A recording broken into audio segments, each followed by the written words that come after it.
where they're going to suddenly take over all the U.S. airwaves and announce that something has changed. That could and should happen, but it's going to require an agreement with the Asians about replacing the bankrupt U.S. corporation with a republic and, erasing the debts of the corporation. And when that happens, and it will happen, then the emergency broadcasting system can announce to people that everything has changed. And I would recommend to the Western leaders and people in the Western intelligence and the military to make contingency plans for a complete cutoff of all goods, commodities, etc., that aren't paid for in cash. In other words, you're going to have to make plans to completely get yourself weaned from buying things with debt. From now on, the West needs to learn how to pay only in cash, because that's the last minute, that's the last option. If we cannot reach a deal, we're just going to have to go cold turkey, and contingency plans need to be made for that. At that point, then the truth can be broadcast to the people. All the networks can be shut down. All this nonsense about Ukraine, etc., can be cut off the airwaves. Next question.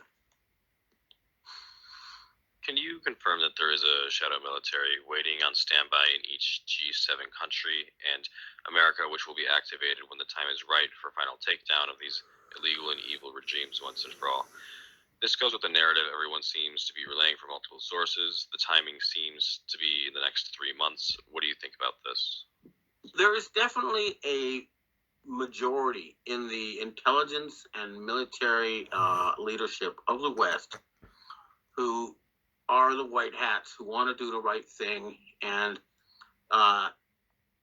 they will make their move when the timing is right. And it's already been happening. The removal of Angela Merkel from Germany was a good sign. Many, many people have been taken out of circulation. The list, is out there. It's very long, but we're systematically removing the leadership of the Khazarian mafia from Western power.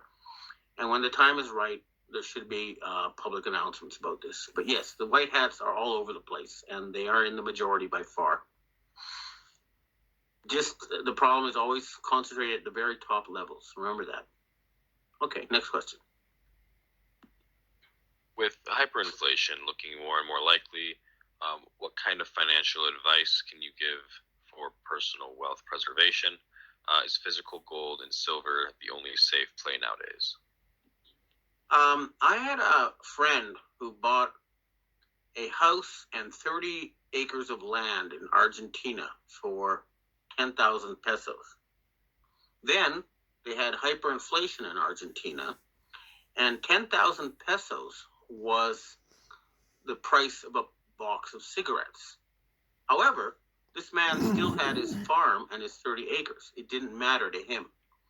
So my advice is to take money out of financial institutions, out of bank accounts, and buy something that really exists. It could be gold, it could be silver, it could be real estate, it could be a nice car, a nice watch, just anything that really exists, okay? So invest in real stuff and avoid numbers on financial institution computers. That's my advice.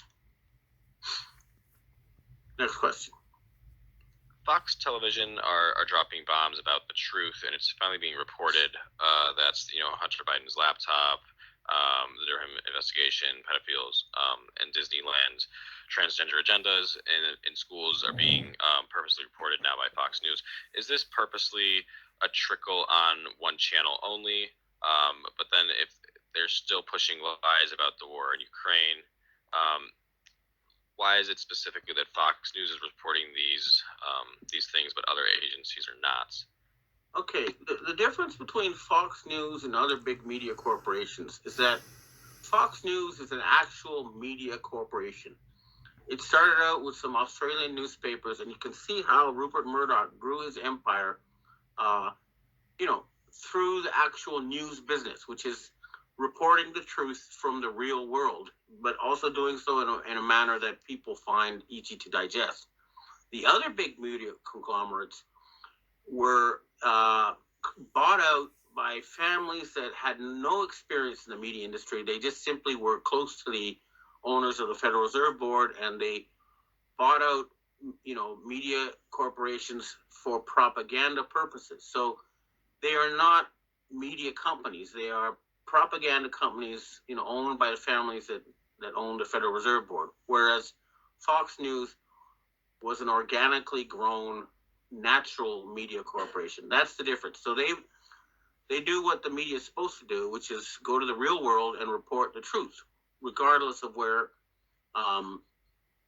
that leads you. Now, they're not perfect, and they do have their biases, and that's clearly obvious in the Ukraine, but, they do have legal restraints. But nonetheless, among the major media corporations, they are definitely better than most.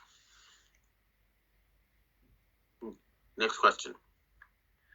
We have our last and final question for today. Do you have any insights on the recent rumors about Sweden and Finland possibly joining NATO in a matter of months?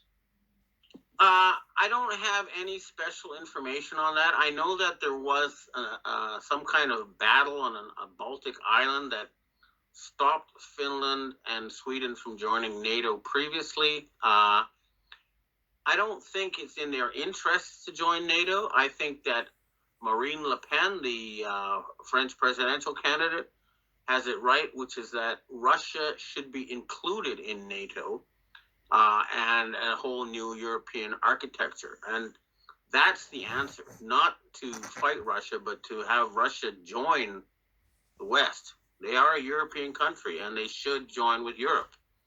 Otherwise, they'll become a Chinese military subsidiary, and nobody wants that. All right, thanks for listening, and hope to talk to you again next week.